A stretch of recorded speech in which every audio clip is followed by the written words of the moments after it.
Hi guys, this is Lisa here at Phillips Chevrolet in Frankfort. I'm going to be going over the passive door unlock feature on a 2022 Equinox. This is a standard option on any of the Equinox trim levels. You're going to find this button in your infotainment system. So what you're going to want to do is go to settings. You're going to go to vehicle. You're going to click remote lock, unlock, and start. You're going to click passive door unlock. So right now it has it set up as all the doors are going to unlock as soon as you press the chrome button on your door handle on the driver's side.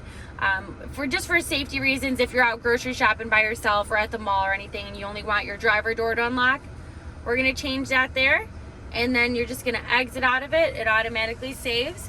So now when you are at the mall, at a gas station, anything, you walk up to your car, press that chrome button, only the driver door will unlock instead of all the doors at once. So if you have any questions, ask for me, Lisa P.